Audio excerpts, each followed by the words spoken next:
A lot. Hello, everybody. I'll give everybody some time to come in, even though I know I'll probably get like 5 minutes. Nah. So today I got a funny a guest that it's pretty interesting how life works, right? So this guest he doesn't know. You know what? I'm gonna save the story just in case he's watching. But many years ago when I graduated high school and I went into community college because I didn't take school serious enough to apply for any colleges. I went to community college, and while I was in community college, I was interning for record labels. I had all right. So these were my jobs. I was a what do you call those? When you call people and you harass them for stuff.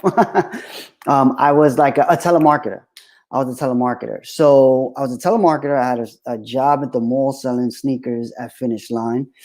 And then I was interning at record labels. I interned at, we'll talk about the two soon.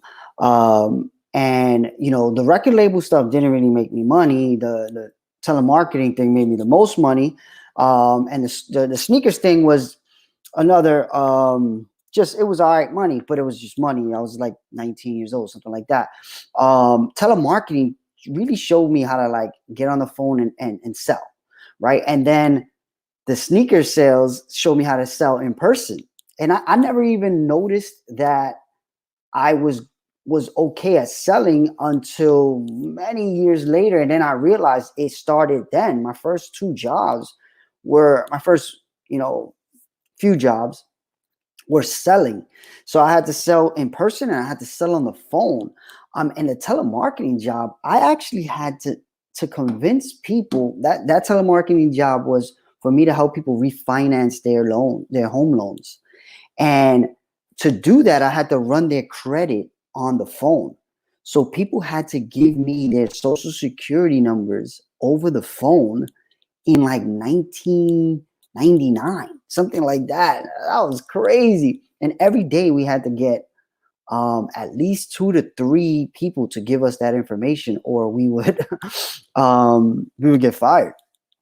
And I lasted a while. I got fired because I couldn't do it that good. But I definitely got used to using the phone and selling. And then on the record industry side, I was doing logos, design, and while I was in there, I saw there was a department being created, and I'm going to talk more about that with the guest.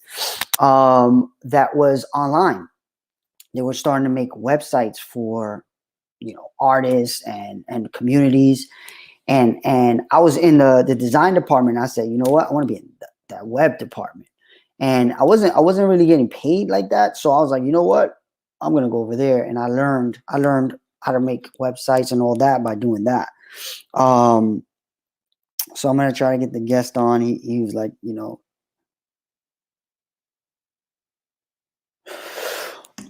So today, I guess while I wait for him to jump on, today basically, I got the all right. So he's on. So I'm about to bring in Shawn Prez. What's up, man? Can you hear me? Yeah, I can hear you. I can hear you loud and clear. What What's up? What up, up? Thank man? you for What's having me. up? Thanks for reaching out. Like I was telling people at the beginning of the story. I don't know if you were listening, but so I always start by talking about how I met the person, or if I didn't meet the person, how we're connected, and then I let the person talk about their background, and then we just start a conversation about what we think would help each other. So the story between us is funny because right now I've been posting entrepreneurship content, right? And Hmm. I saw you were doing a show in a similar fashion. So I went and I followed you, and you followed me back. And I was like, oh shit, yeah, he remembers me. Then you hit me up like, yo, brother, I love what you're doing. Keep doing it. And I was like, yo, you remember me? You were like, nah, how we know each other? So I was like, all right, I'm gonna tell you the story on the show. So back in I think it was 1999. I was just out of school, out of high school, and I was in community college, and I was a designer, and I was interning at Loud Records. And my boy that I was in community college with was like, yo, what you doing at Loud Records is dope. You should go see my boy at Bad Boy, Shawn Prez. So I was like, all right. So I go and we meet at the office, and you were building Power Moves. You remember that? You were building the company Power Moves, and you were like, yo, why don't you work on some logos for me? So I was starting to design some logos for you, and I would come by every now and then. And Puffy was never there though. And I was like, yo, how come I never see Puffy here? And he was like, you were like, well, he got a new girlfriend. You'll hear about it later, but he got a new girlfriend, so he's not coming in as much right now. And that girlfriend turned out to be J-Lo. And I was like, all right, I totally understand why he's not coming in. Yeah, that's crazy, word. Yeah. You were like, you had an office, and I would come into the office. I'll show you logos. We were talking back and forth about doing different things. You were starting, I think Power Moves were like your own thing, but you were still working in Bad Boy. Yeah. And yeah, so I guess from that, talk about what you do, what you did, your history, because you got a crazy history, and then what you're doing now, and then we'll go from there. All right. First, Miguel, thanks for having me to the show. What a funny story. I don't even remember that, but real talk. You brought me back we're talking 99. You brought me 20 years back. So, That's crazy, no doubt. my story is like so many others who probably watch your show. I'm a kid from the South Bronx. I mean, Oh, I there's didn't South. know that. I didn't know you were from the Bronx. Oh shit. Yeah, born and raised South Nice. Bronx. And there's South Bronxes all over the world. There are these impoverished neighborhoods. There are these neighborhoods where, people feel as though there's no way out. And my whole life I knew I was gonna make it out. I didn't know how. I just knew, that it was my starting point, but it wasn't gonna be the end for me. And somewhere along the line, I fell in love with this music called hip hop. Being from the South Bronx, you can understand that. Yep. Um, you know, so hip hop has always been a part of me. And and I'll give you the shortened version of my story, but I did a ton of internships, and I couldn't land a job to save my life. And then, in the mid '90s, uh, Puff was starting his Bad Boy Records, and I went to intern there, and that was the place that really embraced me and allowed me to live out my dreams. And I went from an intern, and I rose through the ranks to become the vice president of promotion for the record label. And like you said, what many people don't know is I started my own company, a marketing and promotion company, Power Moves Inc.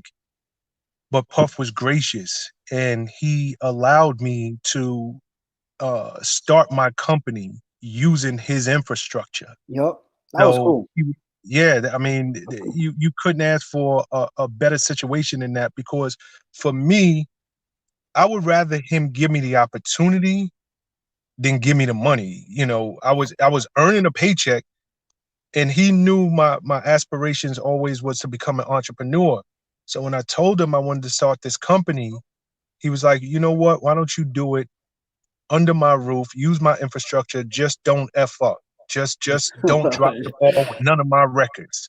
Sure. And that was that. And I got Power Moves Inc. marketing and promotion off the ground. We have done marketing for some of the biggest companies in the world, everything from EA Sports to Ciroc Vodka. Over the years, the company is now 20 years old, or just over 20 years old. From there, I went on to create the Grammys for the DJs, which is known as the Global Spin Awards.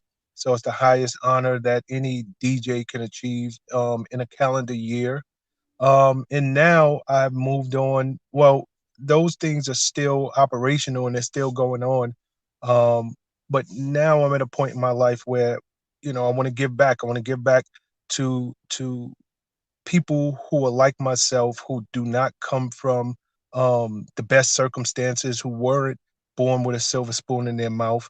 And I spend a lot of my time doing what I'm doing now is educating, inspiring, providing motivation and as much information as I can for young, aspiring entrepreneurs. And I'm not just saying young in terms of age, but for people who are burgeoning entrepreneurs who might not necessarily have successful businesses right now, but they aspire to have a successful business. So I try to encourage them as much as possible.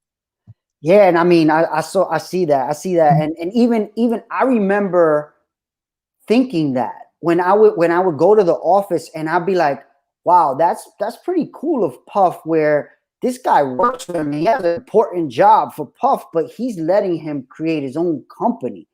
And I think that in itself is a lesson. Like, if you could talk to the audience about, because I believe right now there's a lot of entrepreneurs that are going to become forced to be entrepreneurs. I think everybody in a way wants to be an entrepreneur. You want to control how you bring your own money in. Anybody would, but people just don't know how to start, right? What you did probably is one of the best ways to start, because you have the security of a position that pays you, and then you have a jump off platform of a brand like Puff had at that time, which was like number one. And he basically lets you be secure in your check and still try entrepreneurship. If you could give any advice on how you were able to make that happen, is it just that Puff was that type of entrepreneur that allowed it, or how'd you work that? You asked a number of things, so I'll try to tackle them as best as I can. Number one, I'll start with the last question. I was breaking all of Puff's records. Like, let's just call it that. I'm not a studio guy, never have been a studio guy. I didn't create the records. But once those records come out of the studio, somebody had to get them on radio. Somebody had to expose them in the club. Somebody had to break them on the streets. That's what Shawn Prez and my team did. And I realized that, I had a knack for marketing. I had a knack for promotion. And if I could break these records, why couldn't I break products? Why couldn't I, really learn to promote things other than records? Because, it's all widgets. It's kind of like, it doesn't matter whether it's toothpaste, whether it is McDonald's. It really didn't matter, or if it was marketing's marketing. Marketing is marketing. Exactly. And I really had my finger on the pulse of the Black and Latino consumer. So that I knew demographic is super important to these brands. Yeah. Spoke their language. I understood how they lived, how they work, how they thought, and I was able to work with companies to tailor messages that really resonated with this consumer. So going back to your question, number one, Puff understood that, and he supported my dream. Actually, just to be 100% truthful, I went and I put in my resignation first, and because I wanted to start my own business. And he came to me and was like, "Look, why are you quitting? Why don't you stay here?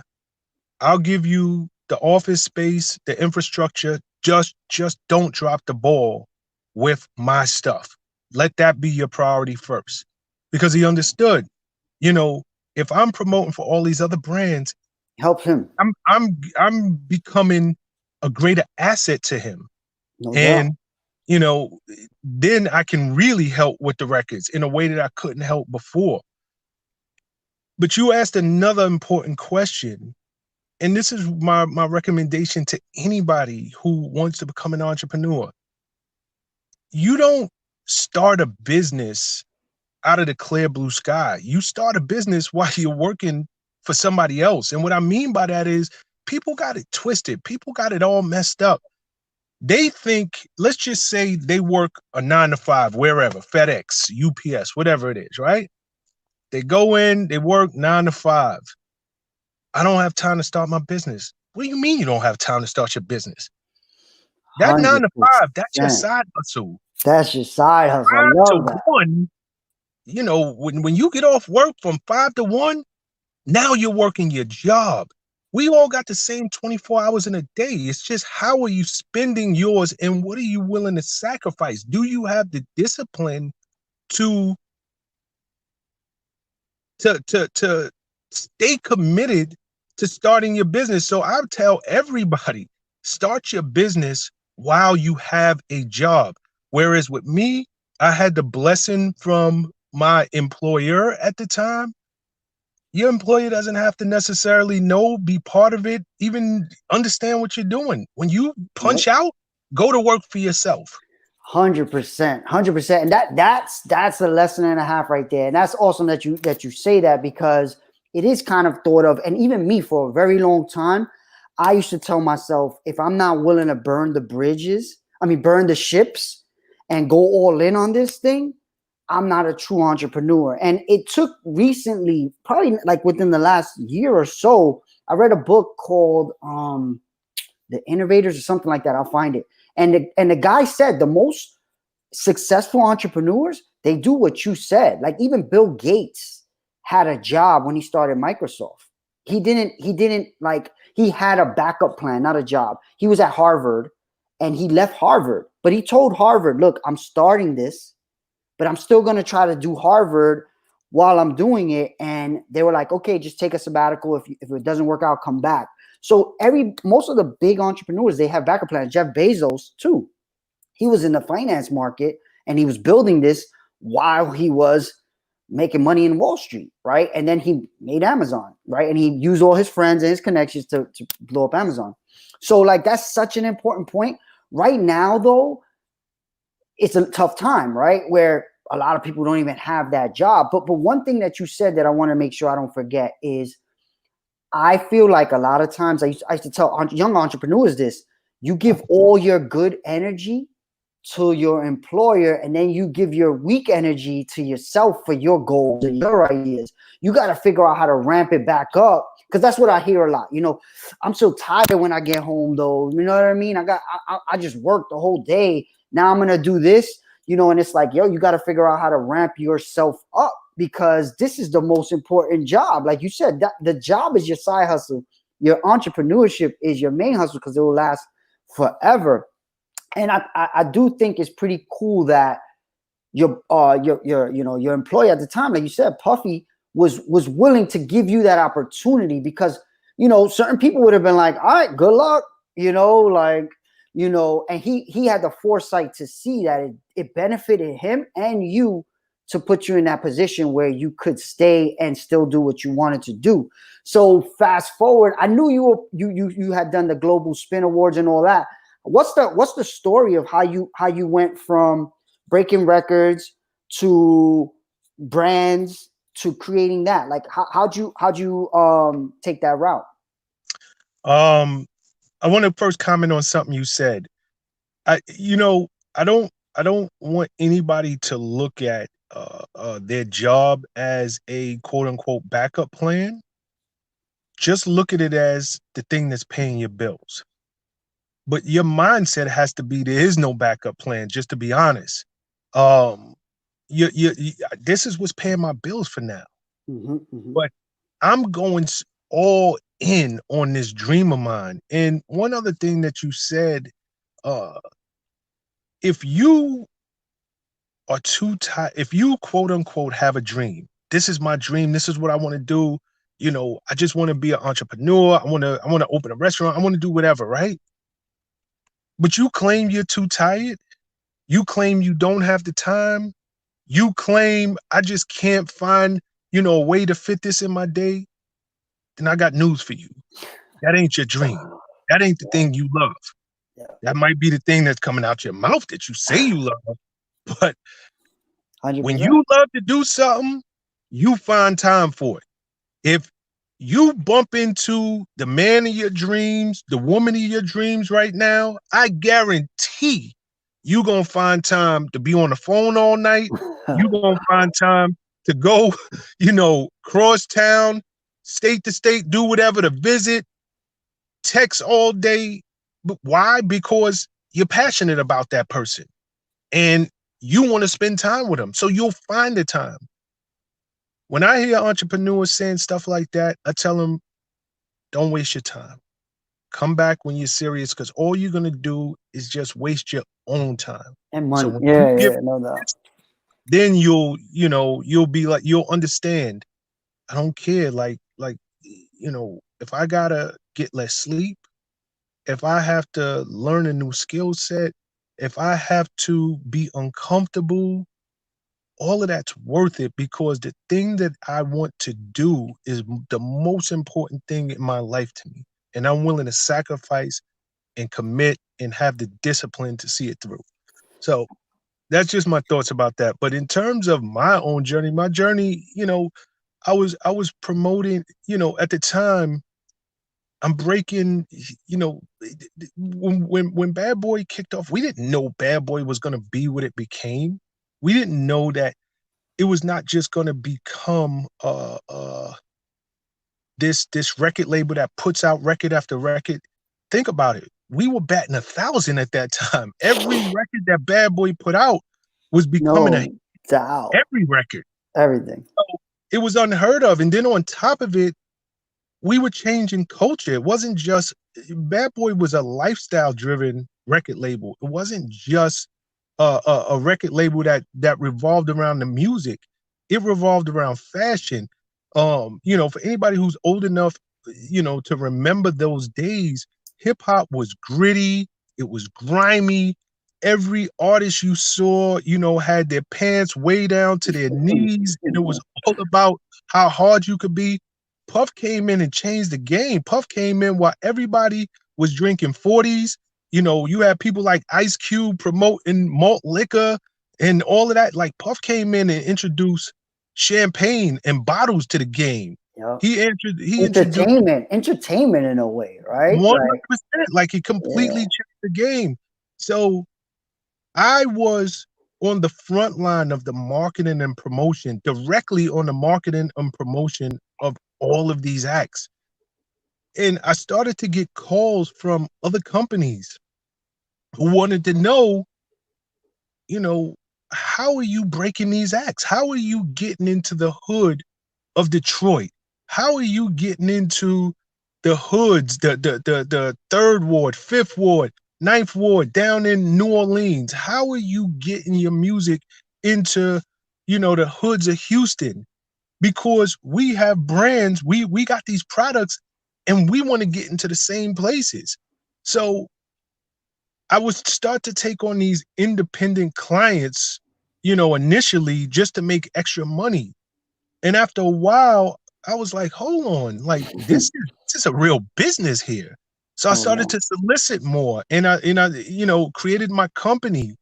And what I learned was, and this is an important fact for people, your skill set, whatever it is you do, I don't care what it is you do. If you fix tires, if I know to you might just look at it like all I do is change tires, right?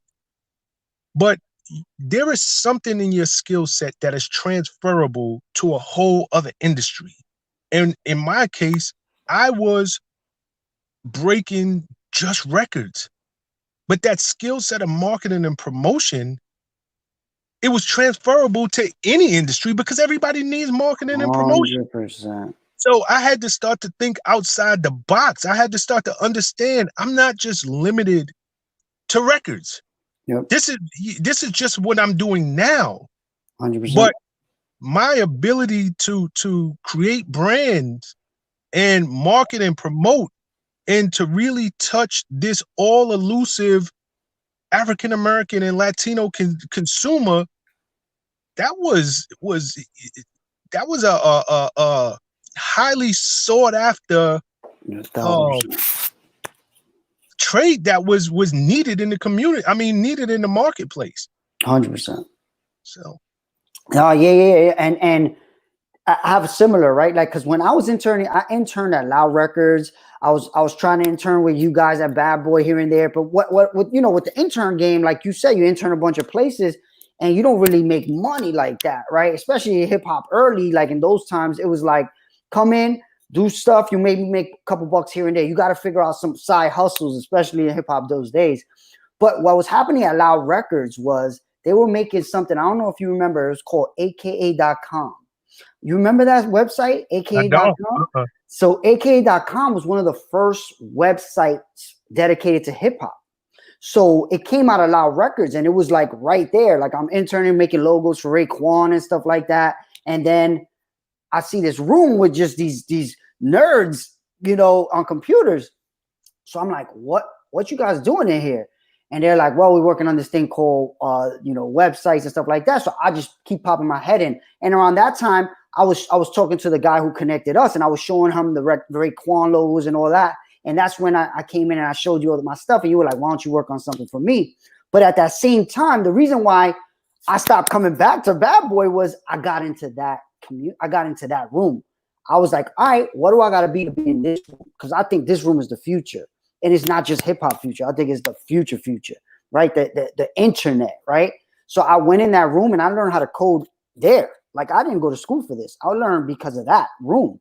And then they basically spun off and made a whole company. It was huge.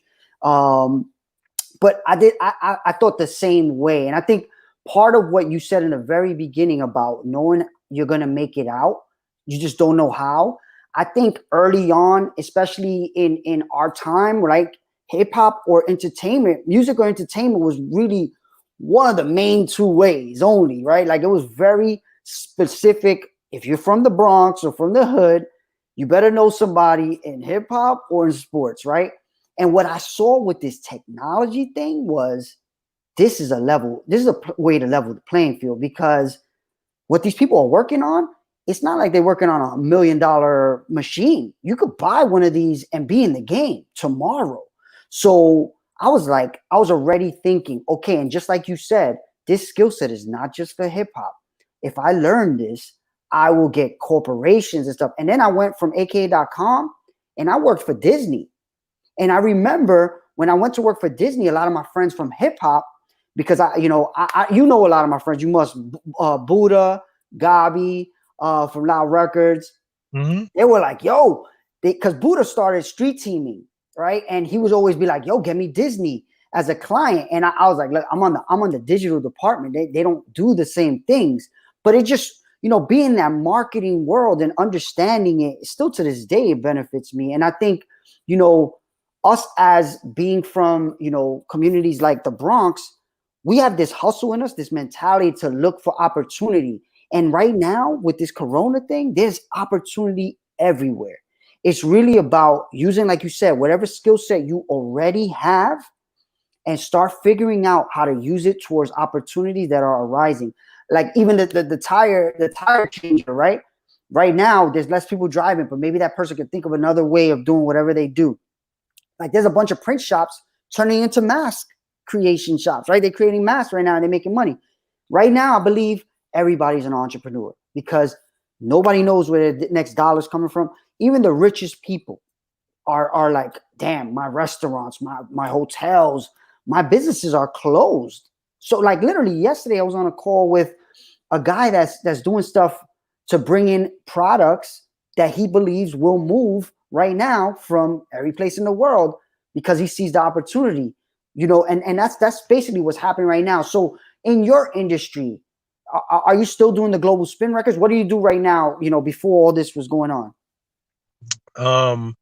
Good question. Yes, I still do the Global Spin Awards. We are now in our 8th year of doing it. It's probably not going to happen. It won't happen this year due to Corona. So we'll pick back up next year. But I've been fortunate. I've been blessed where I don't have, and I'm finding a humble way to say this. I've been blessed where I don't necessarily have to I have a business that is thriving with my marketing company. So I can kind of pick and choose how I spend my time. And before all of this broke out, I'm at an age and I'm at a point in my career and in my life where I really want to serve. I really want to give back. I've long moved out of the Bronx, but all of my friends, all of my family, they're still in the Bronx. So I have close connections to the hood. Mm-hmm. And I see people and I still interact with people who, um, you know, they want out, they want more, they just don't know how to get it. Yep. And you know, before all of this broke out, I started what I call the Power Move Maker series, Yep. where I would bring in a lot of my friends, my business associates, my colleagues who have done amazing things, people who started from the very bottom and figured a way out. And I sit and I do what you're doing to me. I interview them and I really try to pick their brain and provide a roadmap to somebody who's seeking some knowledge and seeking wisdom. And they may just be seeking just that seed that gives them the inspiration and the courage to get out there and do what they've long wanted to do, but they've just been so fearful to do it. Like, I don't know if I can do this. I have this brilliant idea, or I've always wanted to, you know, open a barbershop, or I've always wanted to open up my nail salon or this restaurant. But why me? You know, I don't know if I can do it. So I bring people who come from the same places who have done it. And I pick their brain and I have them tell their stories and I have them really provide a roadmap so that others who want to do the same thing can say, you know what, if they did it, you I know, can what do the it. hell am I scared for? I can do it. 100%. 100%. So that's what I've been spending my time, you know, the Power Move Maker series and So really just where can people find that so I can put it up on the screen? Where's the best place for them to watch it? It's all over. We Okay. have our podcast on Apple, iTunes, we SoundCloud, Spotify, but you know, I always send people to YouTube. If you go to YouTube and punch in Power Moves Prez, POWERMOVES PREZ, it'll come up. You know, we have interviews with all of the top CEOs and people who have really done, you know, these phenomenal things in their life, and you know, they are very open about what it takes to win. So it's the And that's Power also, Move Makers series, right? it's the Power Move Maker series. But my YouTube channel, just like all It's of my social Power Move thing, Prez. Power Move Prez. Yep. But the Yep, Power yep. Move Maker series is me talking to what I consider to be power move makers. Dope, dope. So I'm definitely putting it up. But okay, so um yeah, so I think part of what the reason why I wanted to have you on the show is right now, I believe the music industry is one of the few things that can still make money right now, right? And I know DJing is different. Like even so, we're from the Bronx, right? So DJ D Nice from the Bronx too just did this live Instagram thing that blew up around the world, and now he used this time, and he's already very known, but he became way more known in this time as a DJ, right? Like there's a bunch of people that didn't know who he was before Instagram Live, and Michelle Obama was on it, and all these big people.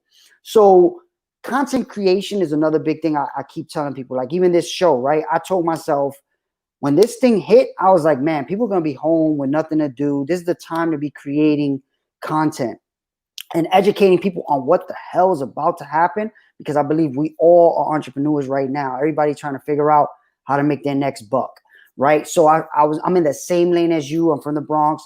I moved out of the Bronx. I came back. Now I live in Throsneck, but I'm working in the community. I work with kids on technology because I believe technology is the future job, and we're seeing it now, right? Like essential worker or not, whatever it is, people that are working in technology are still working right now, right? Because they could work at home. So I'm trying to teach kids how to be in that world. So in the music industry, though, is there any advice? I guess you're dealing with marketing still for labels and brands. I guess are you away from the music industry now, or are you still working, with artists to break records? Now I'm away from the music industry now. You know, uh, I served my time in the music Yeah. industry. I loved it. I made a lot of money, made a lot of great friends, but I do very little work in the music industry anymore. It's mostly brands. It's mostly brands, and like I was saying earlier with my Power Move Maker series, that's one aspect of what I do. And what I didn't mention is I travel the country a lot, doing public speaking. Nice, nice, nice, nice. That's another thing. Like, definitely as an entrepreneur, one of the things I wish I would have known earlier or committed to earlier is what you just said, Shawn. Like, the brand building of speaking, of public speaking, helps your business tremendously. And I remember early on, maybe it was because, it definitely was because of the industry I was in with technology. I was always afraid to be the face of my own company because I knew people didn't believe that I could do this. It's just like you said about the nail salon thing. I was one of the best in the world at doing what I do, but I was scared that the white guy on the other side of the computer would say, that's a Hispanic. He can't code, or his company can't do that. So I would hide. I would hide behind a logo. Like, look, this is white people, you know. And I remember one of the first mentors I had was a white guy who told me, "You're looking at it wrong. If anything, that makes you stand out. You know, like it's not about people. You can prove you can do this stuff. Your portfolio is, you know, top of the line. You worked with all these people, with these brands." You got to put yourself out there more, make it about you more. And I disagreed with him for a long time, but then when I started to do it, it really changed everything, everything. Because even this right now it starts from that conversation, right? I'm creating this show to put myself out there and then show my career in a way. Like the fact that I interned for you 20 years ago and you went out to do these amazing things, and now we can have this conversation is proof of my history. And it also, you know, is a networking opportunity for us and the audience, right? Mm-hmm. So I think the public speaking thing, which it kind of took a hit this year, like you're saying, with same thing with the conferences. I believe if you're an entrepreneur, as soon as we get out of this, you need to start being more comfortable in front of cameras and in front and on stages, because it will help your business tremendously. So when you public speak, do you go for what type of public speaking do you do? Because that's super interesting. Um, I'm very much into promoting entrepreneurship, just like yourself. I'm very much into speaking to people about believing in themselves, getting over their fear, understanding that you have everything that you need to become successful right now. Right this second, you have it, but you have to be committed to becoming successful. So I speak heavily to corporations and schools, non-for-profits, and I just encourage entrepreneurship because that's who I am at the core of myself. Um, so to answer your question, that that's really what I'm about, is promoting entrepreneurship. That's awesome. That's awesome. Yeah, yeah. So definitely, when this all gets back to normal, I want you to come in to the Meta Bronx. I have a spot in my Haven where we bring in hundreds of young people, and we have startups. So I do technology startups and stuff like that, and we give those young people experience in technology startups. But I would like them to see more people like us that have done this, because the music industry, right? Even though you're not in it now, it is how you started. It is how I started.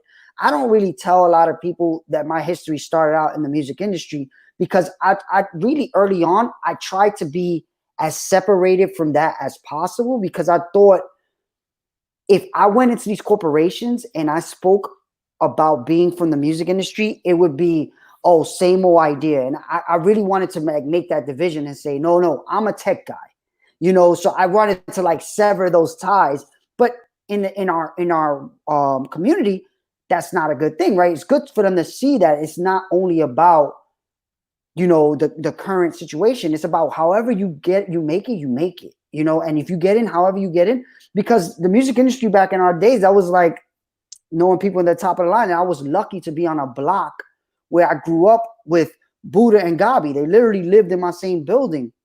So I would see them coming to break acts, Big Pun, Exhibit, and stuff like that. And I'd be like, oh, what are you doing? And they talk to me about and I would show them, because I was already a hacker. I knew computers and stuff. So they were like, look, you should come intern at Loud Records. We're working out at Loud Records. So that's how my whole thing started, right? So at the end of the day, part of what I like to do is, you know, show people the path that they can take, but at the same time, tell them, you know, your path is your path.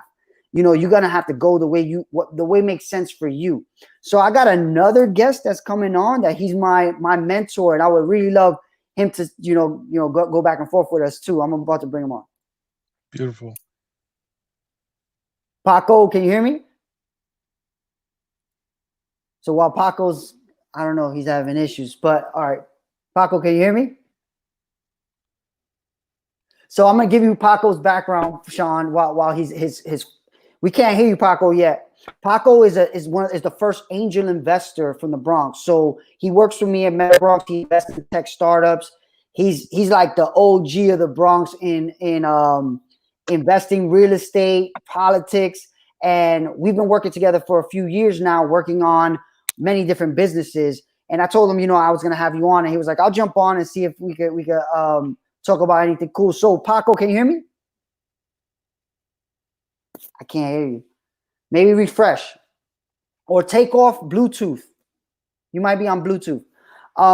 So yeah, I try to keep this within an hour, so one thing I definitely wanted to make sure the audience, because I think right now it's still very similar to when we came up, where people still only see a limited route to getting out of the hood, quote unquote, which it may turn out where it's not a hood anymore, right? Like Brooklyn, Bronx is going through that right now too, right?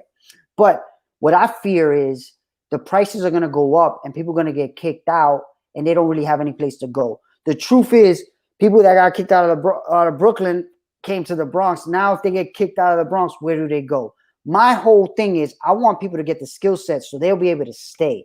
You either create a company like you were able to, like I was able to, or you develop skills that pay the bills and more, right? So I'm identifying the different industries like cloud computing, artificial intelligence, app development, and I'm putting these kids in companies where they can experience that from high school age, and they start to develop their ideas, right? Because Zuckerberg was 19 when he made Facebook, right?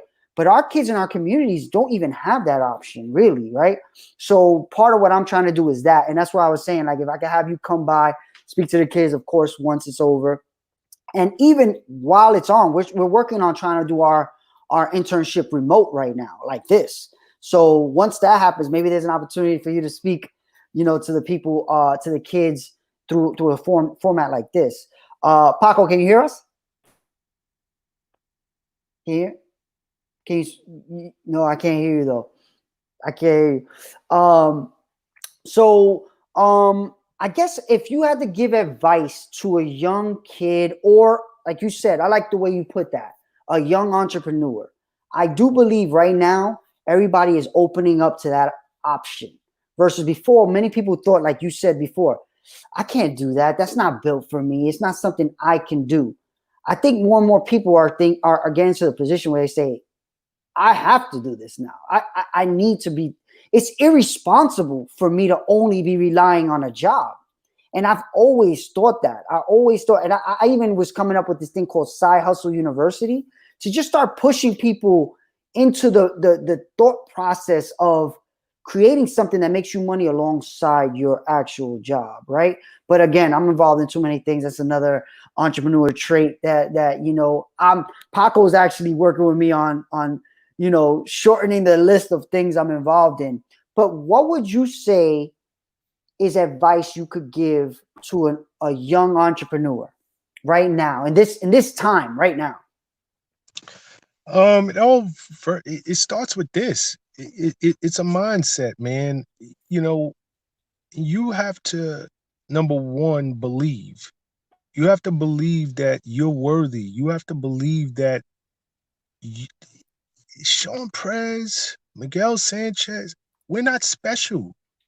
We're not special. I'm a guy who did halfway decent in high school, went to college, dropped out, but I had a work ethic, and I knew that my life wasn't going to be dictated just because I didn't finish my degree at SUNY Binghamton. Like 100%, or the zip code of where you were born. You know what I mean? Like, Yeah, like it starts with this, is believing in yourself, because the thing that holds most people back from success is not all of the other obstacles in the world.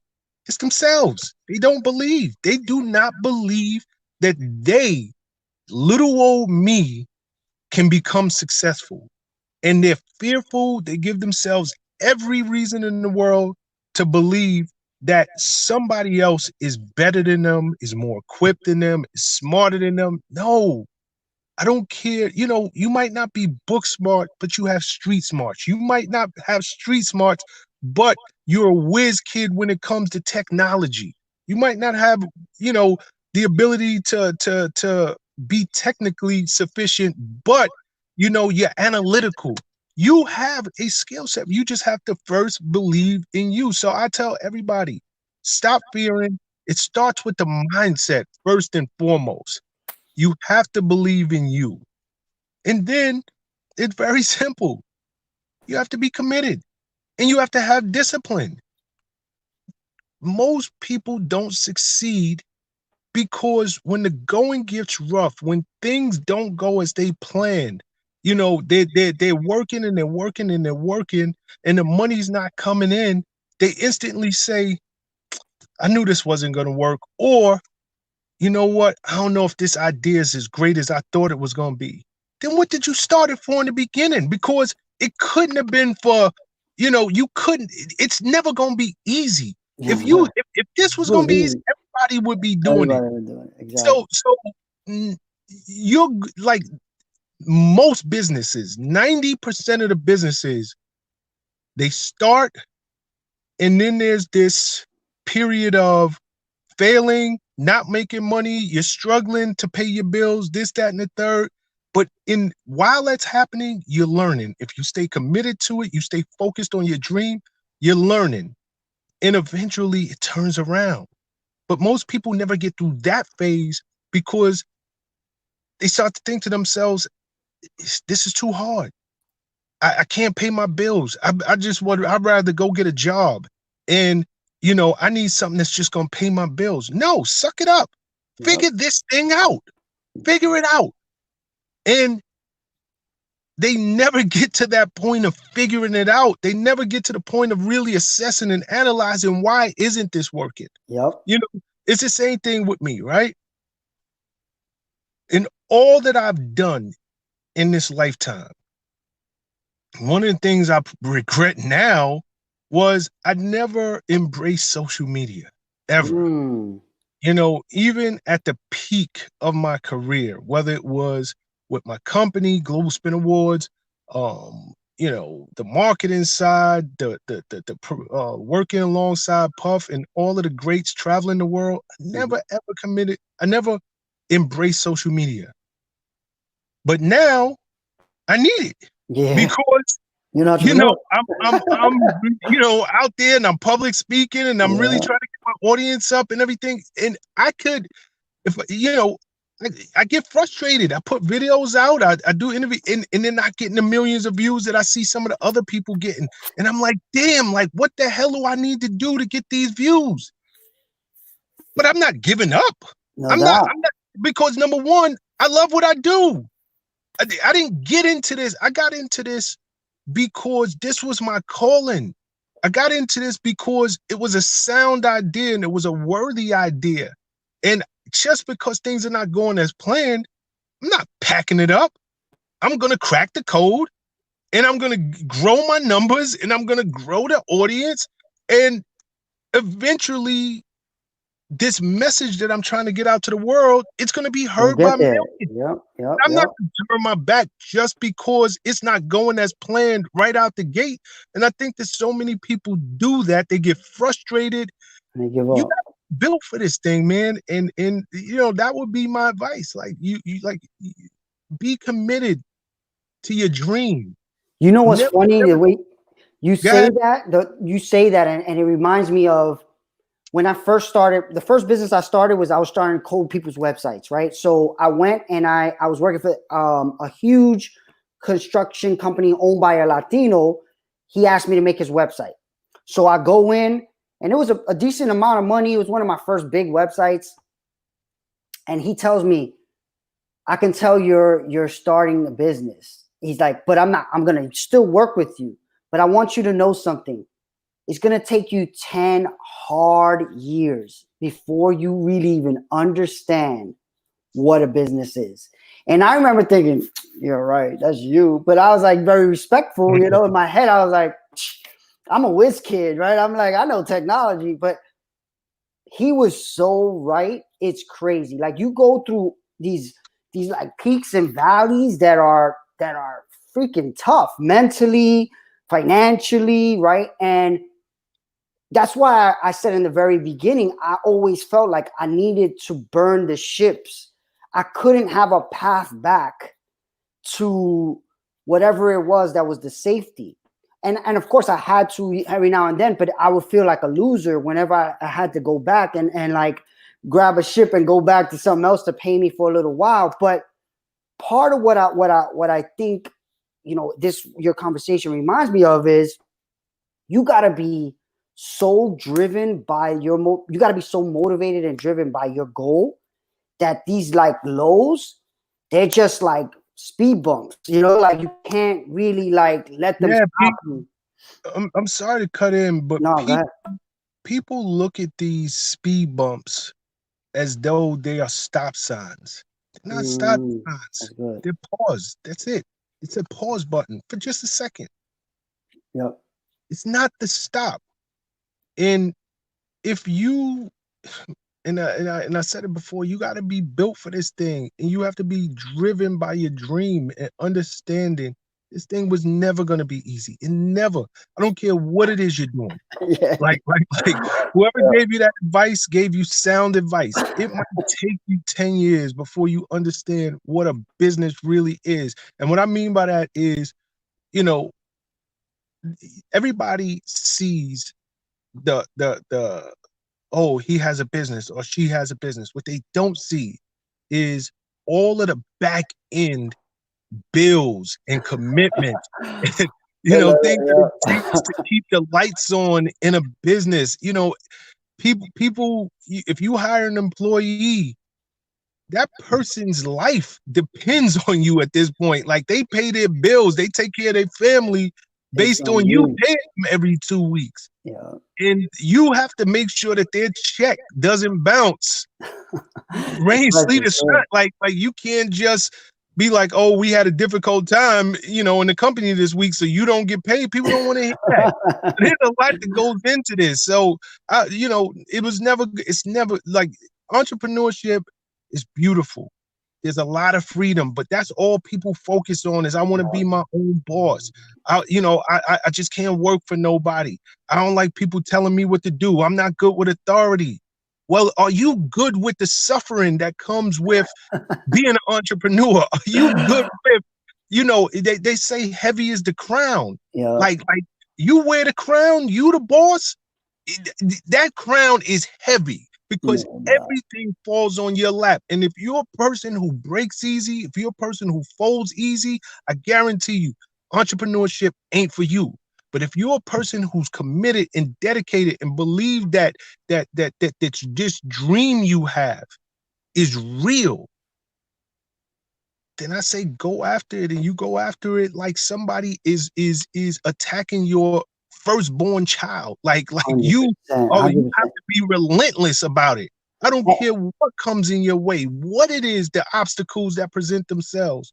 You're like, hell no, I'm going to figure it out because I have to save my firstborn, because that's what your business is. It is your child. No doubt. Grow it from inception and you raise it until it becomes full, mature, and is profitable and is taking care of you. So, that's good. That's good. That's a good one. I'm gonna have to cut that out, Gary Vee, and put it out there.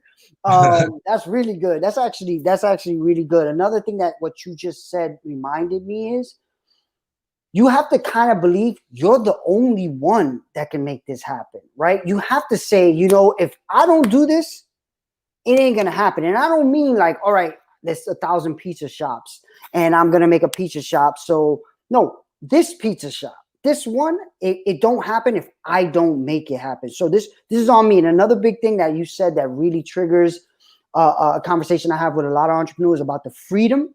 And I don't like working for other people. What you don't understand till you have a company, and like you just said, you got to pay people and all this stuff, is you don't want one boss.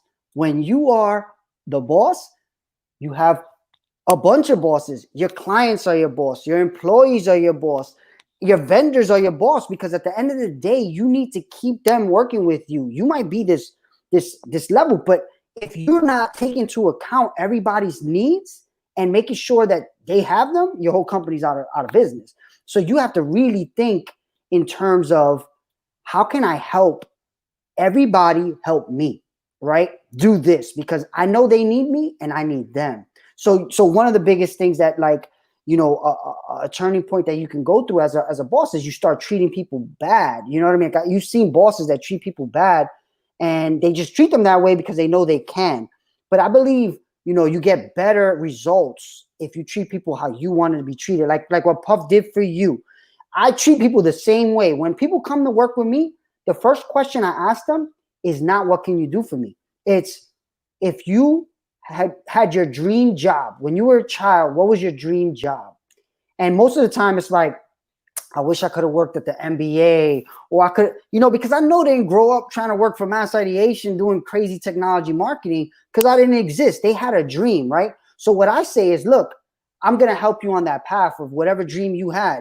You're going to work with me, but you're going to end up in your path. So like that NBA example, that happened. One of my interns, I'm going to have him on next week.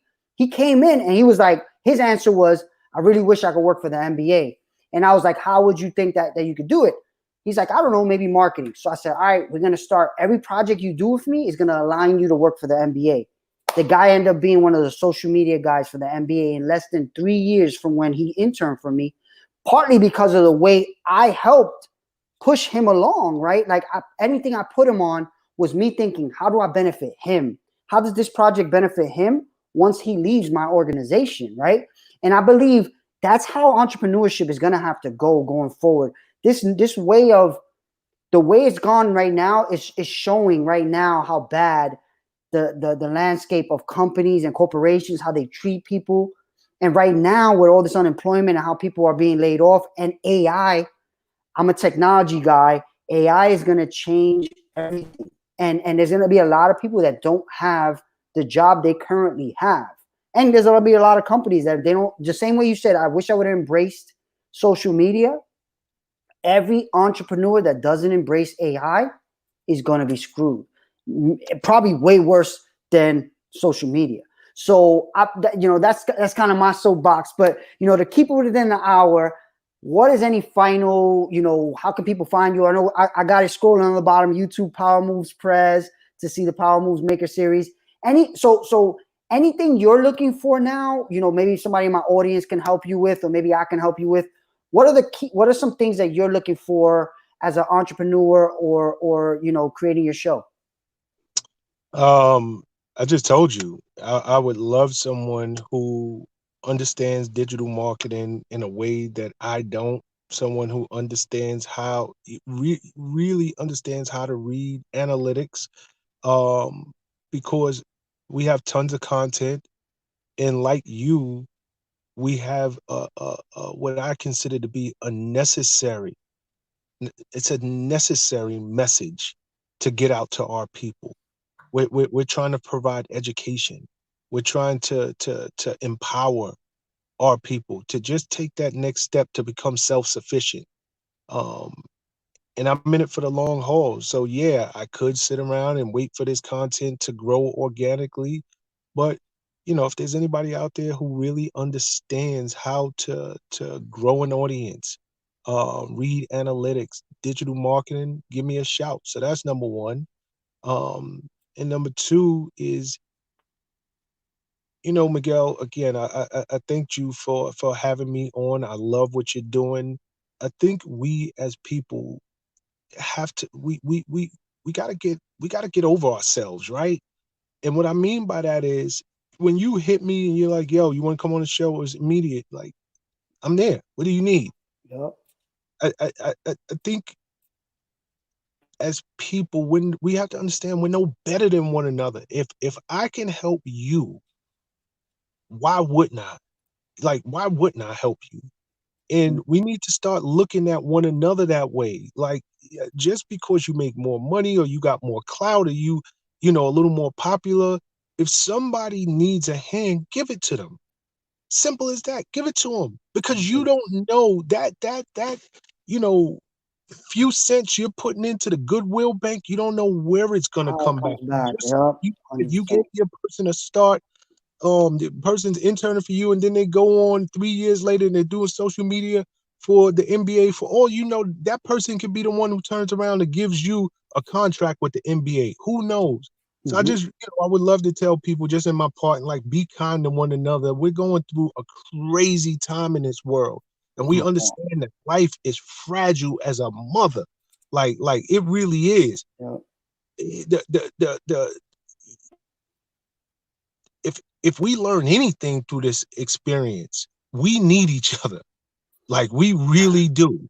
Like, not being able to go outside and we're social distancing, and I just miss people at this point. We're doing it virtually, but I just miss people. So just try to help the next person and try to bring value to the world. That's awesome. Paco, we still can't hear you, but I hope you heard it. Shawn Prez, thank you so much for coming on. And I still can't hear you. Thank you so much for coming on, and definitely I want to keep in touch. And I have somebody for you. I think one of my past shows, actually like 2 shows ago, this guy randomly comes on the show because it's a networking thing. I met him on LinkedIn, and that's literally what he does. So I'm already working with him on an app project that I'm using, that I'm working right now. So I'll definitely let's Hit you later today. Sound good. All right, man. Thanks for having me, brother. No problem. All right. Paco, be good. I'll set up a meeting so we can talk with Paco too. All right, guys. Later. Later. Be good. Love. Peace.